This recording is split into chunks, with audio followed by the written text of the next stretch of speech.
балалар өзіңізге жақсы жауап берген үшін 3 рет шапалақтайық.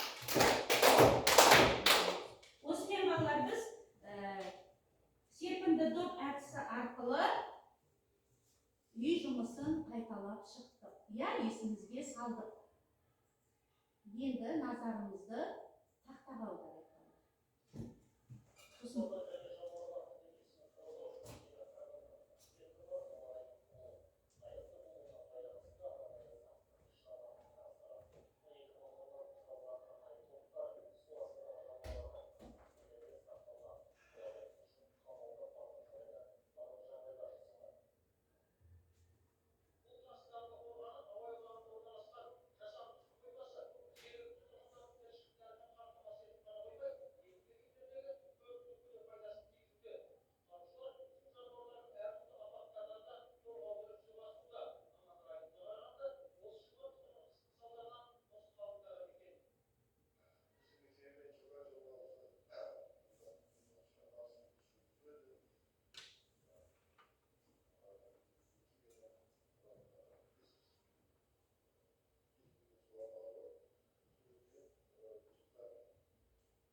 Балалар енді жаңалықтан біз не естідік?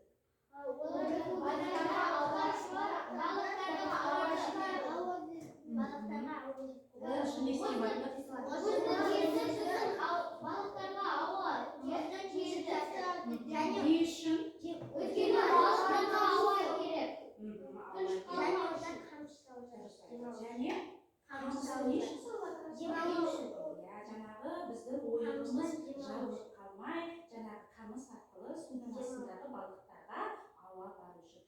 Онда балалар бүгінгі сабағымыздың тақырыбы не болмақ? Су тіршілігіне қамқорлық. Су тіршілігіне қамқорлық. Оқулықтарымызды аша қойыңыздар. Оқулығымыздағы 118-119 беттер.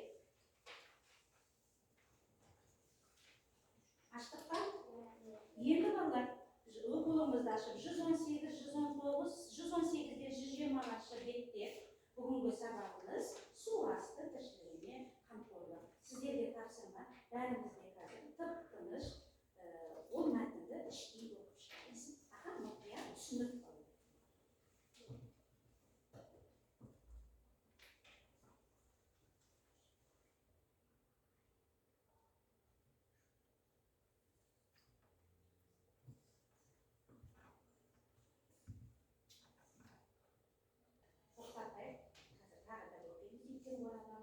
Сіздерге оқулықтағы тапсырма.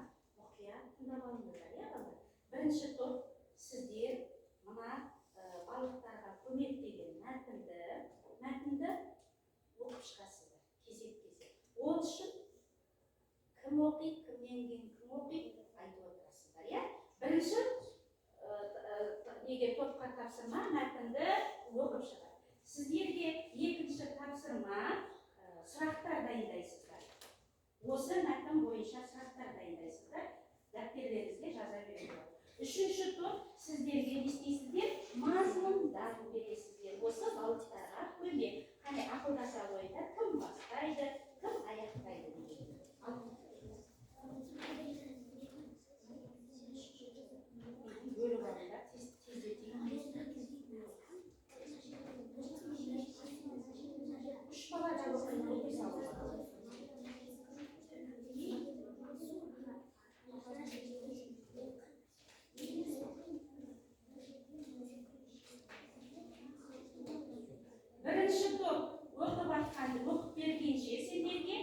Sizler öz topşırmalarınızı ortaya beresiz. Sizler sırak 2-nji top sırak dayınday beresiz. 3-nji top mazmun dayımız. Tushunipdimi? Almancha başlaymiz.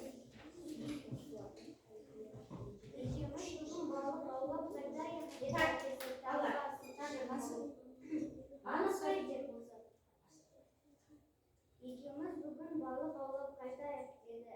Erkekler dağılmasın. Alakay yerde basar, oradan ışık durdu. Осы суықтама koydu мұз жауып жатыр ғой, оны üstüne біздің қарамағымызда жоқ деді. Мен құрал саймадан дайындап қойғанмын, тек біраз нан ала жүр деп әкесі жымиды. Мақсат атыл-ғұтыл киіне бастады. Әкесі есік алдында тосып тұр екен. Мұның қолында балтасы ұстата салды. Өзі сүйменді алды. Екеуміз қамысты көлді бетке алып қатар адымдап келеді. Айнала жым-жырт қар жамылған жазық табан астында қар сықыр-сықыр етеді. Осылайша айналаға жан-жана қарап асықпай аяңдаған болар көлге жетеді. Көз бетін сірескен мұз. Әкесі үстіндегі тонын шешіп бастады. Пимасын бір-біріне қағып жүрдей сүйменді қолына алып оя бастады. Кенет су көпіршіктері бұрқ-бұрқ етіп аппақ бу көтеріледі. Жылынан су көтерілді. Тұр-тұны бекер. Қане балам, әлгінің қамының біразын суға шашты деп ойлады. Қылышты сосын көрешін. Әуешке біраз талқыған, бірақ бірте-бірте су сіңген ұнтақтары ауырлап тереңге бата бастады. Су астынан балықтардың жұп-жұқа көтерген қанаттары мен қой балықтардың жұп-жұқа терген азаттары кейін құйрықтағы ұшқындары шалқылдап теңгедей дөңгеленген ауыздары мен желбезектерінің жел-жел ескені көрінеді. Біразыға үгілісінің ыңғылсақ бұғы желбезектері жиі-жиі жетті. Таныстап су бетіне сансыз аруақ көпіршігі таптауында балықтары қолмен ақ ұстап алуға болады. Қарашы, ау жұтып жүр. Әкесі балықтарды шот-шот ып деді. Әкесі бұларды аулағанда не ұтамыз? Біздері сансыз да қиялы қала жатты ғой.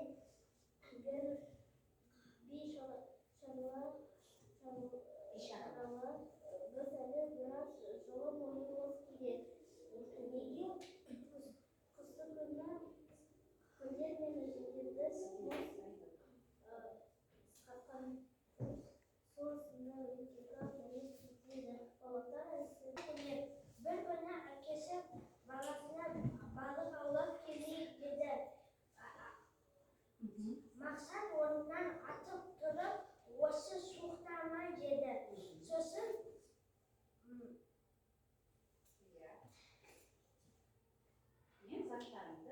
мен заттарымды жинайын деді. Сосын Мақсат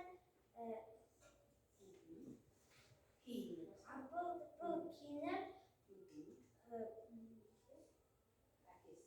әкесі оны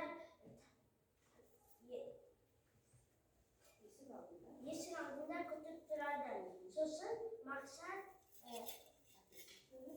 әкесі екеуі балыққа кетеді. Сосын олар қамысты көлге барады. Онда табиғатында тып-тыныш болып тұрады. Ол жақта жүрген сайын қар сықырлап жатады. Сосын әкесі ол кезде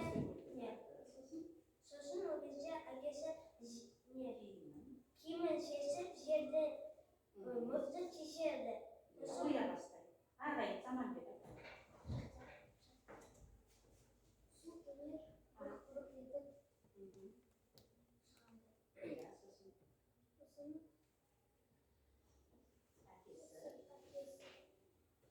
Баласына не дейді? Ойық жасаған жерге. Ойық ман таста дейді, иә?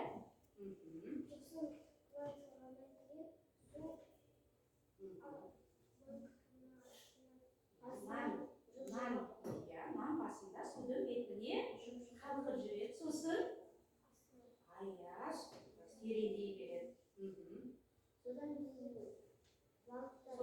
нені көреді? Нанды жеп жатқан балықтарды көреді су астынан, не ауыздарын ашып. Содан кейін желбірдектерін жиырып, балықтарды істеп жүр. Ауа келді ғой оған қойғаннан кейін. Иә, қуанып, желбірдектерін желбірдеп, ауыздарын ашып, не жеп жүр балалар? Нан жеп жүр. Ал заман бер, айтпай салшы, әдемі айтайық. Ей балам-ай, деді әкесі, осындай қысты күні біз не ұтып аламыз деді. Сосын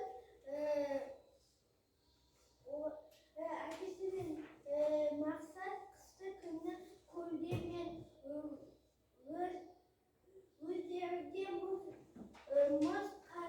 қатқанда су астында. Өз сөзімен айт. Заман бер, маған керек жоқ кітаптарды оқып бермейді. Сосын көмектесетін топтар бар ма? Аяқтайықшы. Заман бер. Мансұр, аяқташы, көмектесші. Біз келмесек, мақсат айтады, әке балықты ауламыз ба дейді. Сосын ауламаймыз. Онсыз да олар өлуге шақ қалыпты дейді. Не жетпей дейді? Ауа жетпей, иә? Сөйтеді да олар ойықты балық аулай ма олар? Ауламайды, жаңағы ауа жетпей. Көмексерусін келді. Сосын тесікті де көмексерусін кесті. Дұрыс айтады. Не үшін ойықты? Балықтарға көмек ауа бару үшін бірнеше ойықтар десе мақсат айтады. Әлі қыс алда ғой. Деді.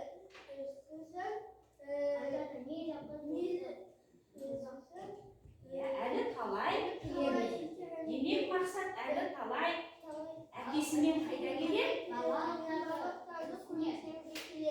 Ойық ойуға әлі талай келеді. Ал үшінші сұрақ, екінші топ сұрақтарыңыз Алина тезірек қоя қойыңыз. Әкесі мен мақсат қайда барды? Әкесі мақсатқа не айтты? Екеуміз балық аулауға келмеді, екеуміз балықтарға көмектесеміз. Ажар. Мақсат қуанды ма балыққа барғанда? Қалай қуанды? Алақай деп осы орнынан тұрды. Келесі сұрақ. Көлде не жауып жатырды? Сол көлге барған табиғаты. Көлге барады. Қандай көлге барады олар? Көлге олардаймыз балалар? Қамысты үстінде қар жатыр жаңағы. Аяғында қардың астында сыр етіп мұздар тұр. Сосын жым жып, иә? Тұп-тыныш. Нанеге судың ішіне құлады. Нанды не үшін берді?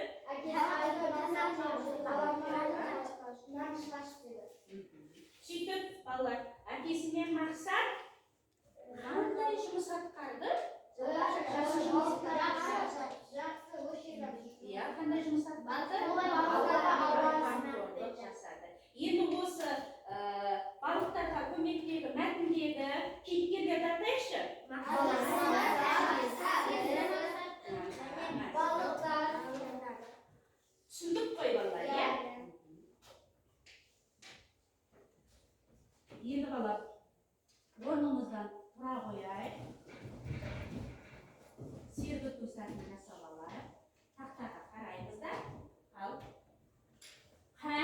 Balalar turamız, boyımızdı жазамыз, balıklarga ұқсап biz жүзіп аламыз. Отыра қойыңдар.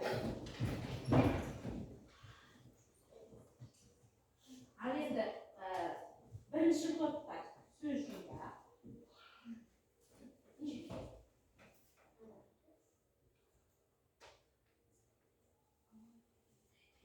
Бірінші топ сіздерге сөз жиынтығы. Екінші топ сіздер мына жерде балалар өзендер мен теңіздерде мекендейтін су асты жануарлары бар. Сол су асты жануарларын екі топқа бөлесіздер. Мына жаққа өзендерде мекендейтін, мына жаққа теңізге үстеуіне жазып қойыңдар. Сіздерге үшінші топ тапсырма су асты жануарларын қорғау үшін не істейсіңдер? Қандай көмек көрсетесіңдер? Мына жерге су асты жануарлармен су асты жануарларына қандай қамқорлық көрсетесің?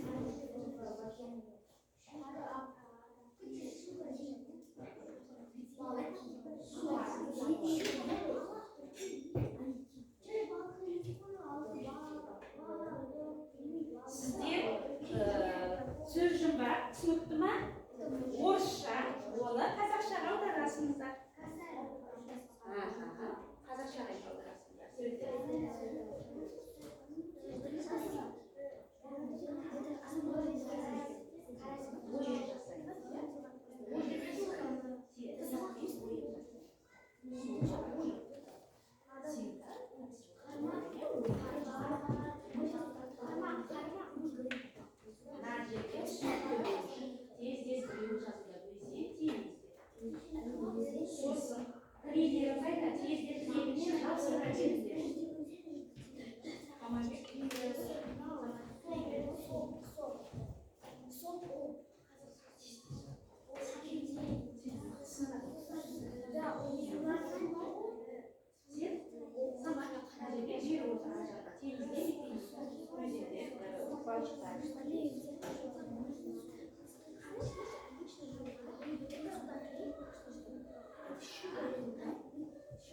Түсінбеген жерлерінде мынау балалар қарып деп жазасыңдар. Ол балық аударылмайды. Это щука.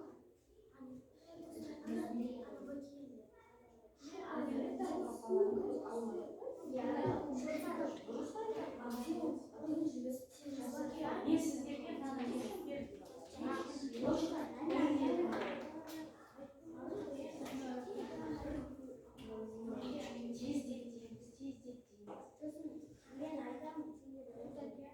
мансап тілей бере қойшы.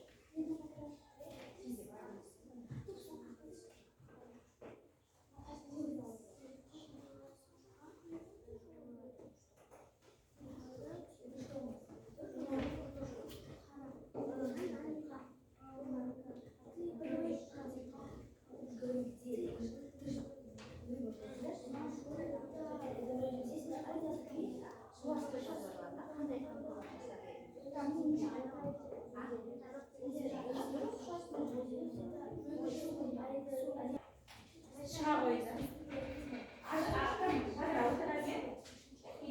Біреуін ұстақтырасыз. Келе жатыр, келе шетінен. Кім айтады? Сен айтасың ба? Сен айтасың, не? Сіздерге тапсырма су асты жануарларына қандай жақсылық, қиындық туса, қандай жақсылық жасар едіңдер? Бірінші біз су асты жануарларға ойын қазамыз. Екінші оларға ойын қазған жерге қамыс саламыз демалу үшін. Және тамақ оларға тамақ береміз. Және қалай көмектеседі? Ойын жасап.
Жарайды балалар. Өте дұрыс орналастырды, иә? Орнымыздан отырамыз да өздеріне өте жақсы орнаған үшін 5 рет шапалақталды. Үшінші топ, бірінші топ. Сіздерге тапсырма.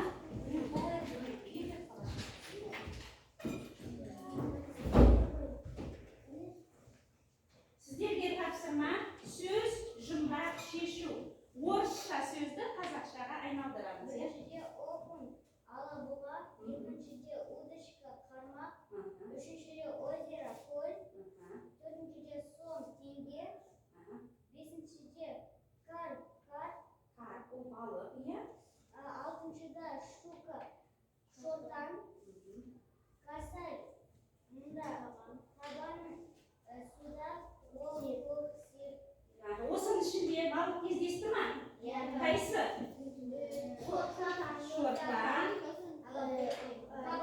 сосын теңге деген балық бар ма? Табан, алабұға. Отыра қойыңыз. Бірінші топ сіздерге өздеріңіз үшін 4 шапалақ.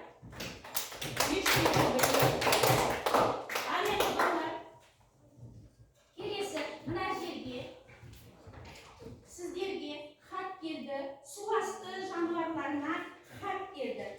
Құрметті 4-ші сынып оқушылары, сіздерге жануарларды қорғау орталығынан жолданған хат дейді.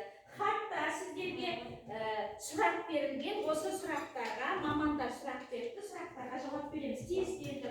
Бұл балалар жұптық жұмыс. Екеу. Саман сен әжеге келеді. Ал кім дайын? Айта береміз. Ал Мансұр. Ақылдастыңдар ма екеуін? Жұпта балалар. Ақылдастық па?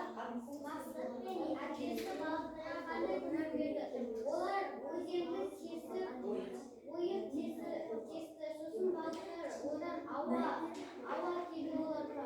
Тамақ берді, нан берді. Өте жақсы. Шапалақ. Екеуін. Кім оқиды, кім жауап береді?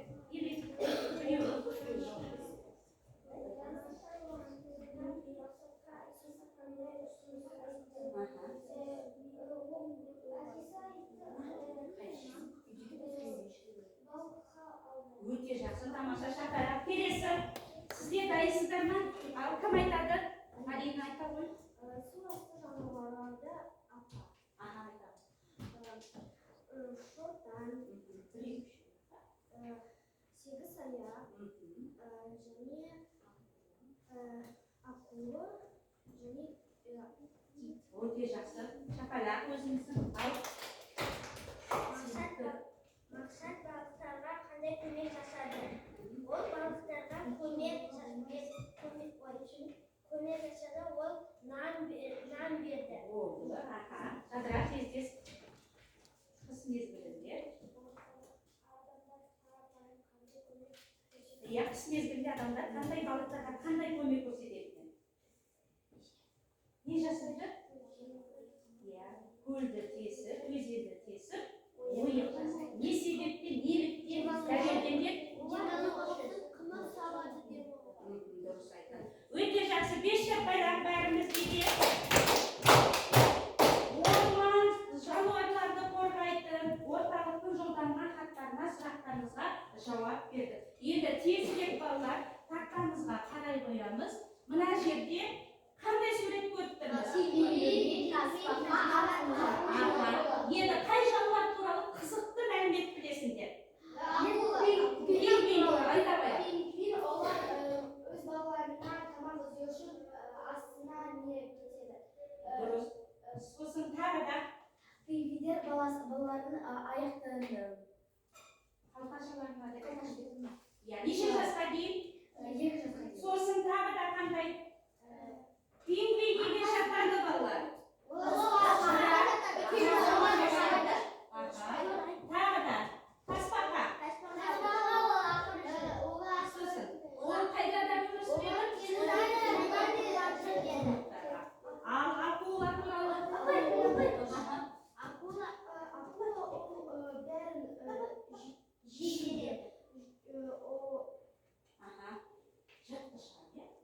жануар, жан тінесі басқа жануар бар.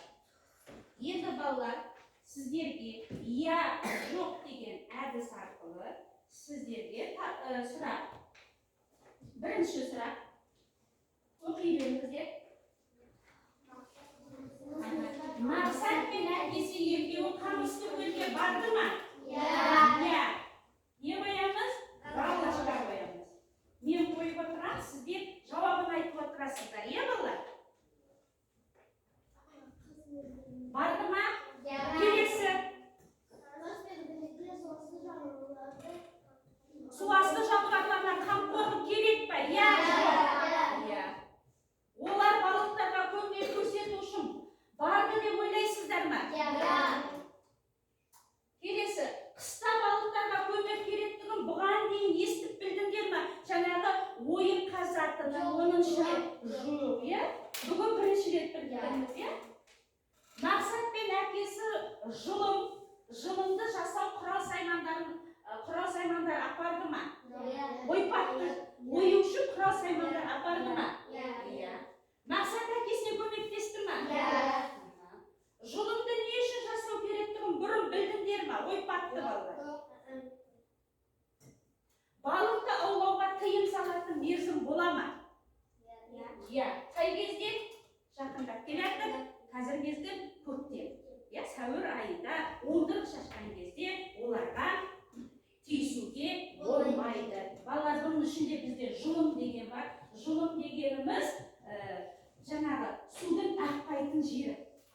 Өзен қатып қалады ғой. Жұлым сол жерде су ағып жүреді. Соны біз не дейміз? Жұлым дейміз. Енді жаңағы бүгінгі сабақты қалай ұнады ма сіздерге?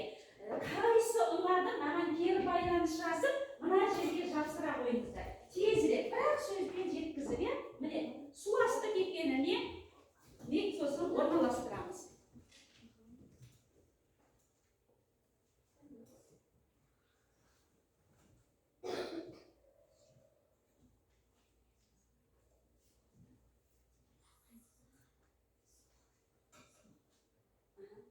Жазып қойыңдар ма? Ана жерге барып орналастырамыз.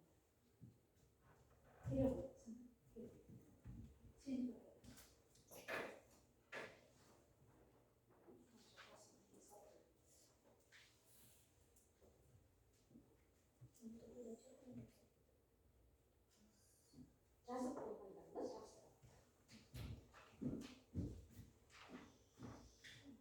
Астыңғы жағына қарай жапсырып, астыңғы жағына қарай.